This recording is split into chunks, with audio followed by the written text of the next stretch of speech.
So my name is Kyle Pedicini. I'm Community and Economic Development Planner for the town of Barnstable. I'm here with Jim Kupfer, the Director of Planning and Development, and Corey Pacheco, Senior Planner for the Planning and Development Department.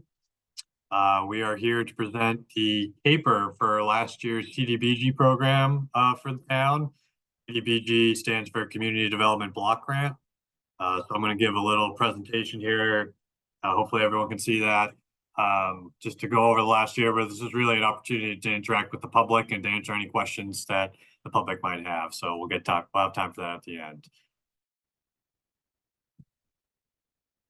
All right, so here's the agenda for the meeting today. We're just going to go over what is a CAPER, an overview of CDBG program, Community Development Block Grant, and activities it can fund, a snapshot of our funding from last year and how we use that funding, and important dates going forward.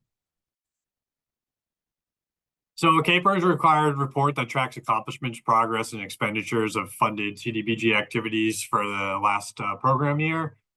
So it involves monthly, quarterly reports, detailed data on income eligibility, race and ethnicity data. So this is a required reporting as a part of the CDBG program. So what exactly is CDBG? So Barnstable is an entitlement community that receives community development block grant funds from the United States Department of Housing and Urban Development, HUD for short, to address critical housing and community development needs. So in the program year last year, we received $338,282 in funds. And those can be spent on projects in the 4 categories listed here of housing, public facilities and infrastructure, economic development, and public and social services. So just to show you kind of the funding snapshot, in addition to the grant that the town received last year, there's also resources from the prior year and resources that the town got through the CARES Act during the 2022 pandemic response.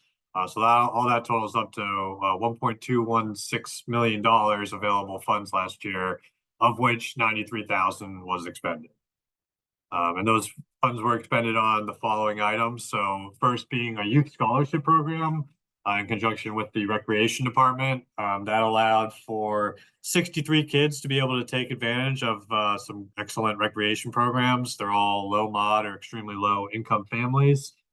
So that's just a great program to be able to get our youth to be able to take advantage in the recreation programs that the rest of the community is able to as well.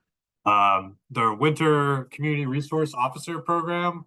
So that helped 280 homeless people. So that helps expand the Community Resource Officer Program into the winter season because we know the need doesn't go away when summertime ends. So this funding is helps the town able to respond to the need in a year-round situation. And then also Faith Family Kitchen Food Pantry.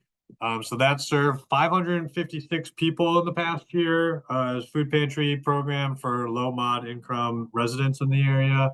Another excellent program that was funded. And then there was also funding spent on planning and administration because there is a lot of reporting and monitoring of the CDBG program associated. So again, the activity accomplishments, 280 homeless people assisted through that CSO program, 63 extremely low income and moderate income students assisted through the youth scholarship program, and 556 low moderate income residents assisted through the Faith Family Kitchen program.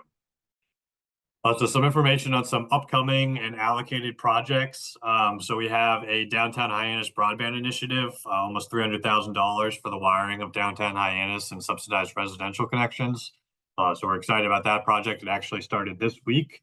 We're working with Open Cape on that.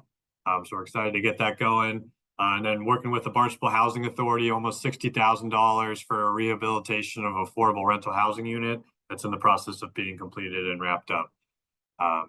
So those are upcoming and should be included in next year's CAPER. So some important dates. The draft CAPER is available on the website. We have also paper copies available in our department on the 3rd floor of Town Hall. Today is the virtual meeting to go over the process in the CAPER. We will be accepting public comments through September 25th. They should be emailed to james.kupfer@town.barnstable.ma.us or delivered to us in person in the office. And then we are due to submit the CAPER to the HUD as a part of our reporting by September 30th. And with that, I'll pause here for any questions.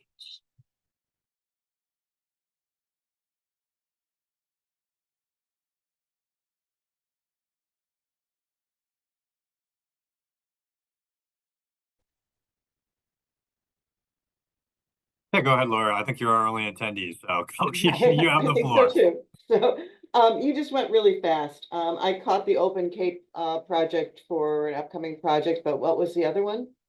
And then the other, sorry about that. The other one was a rehabilitation of a affordable housing rental unit, $58,800 with the Barnstable Housing Authority for a house. Okay, thank you. Yep, no problem.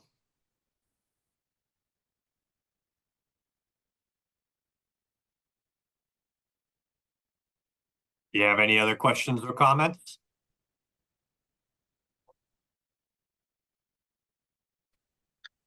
Thanks, Kyle. I think, I mean, for anyone who's, Laura, and anyone who may watch the recording, welcome to submit comments by the 25th, right, Kyle? So we'll Correct. certainly take those in and include those in our CAPER for the end of the month. And the plan itself is available online, so I can read it at a leisurely pace. Absolutely.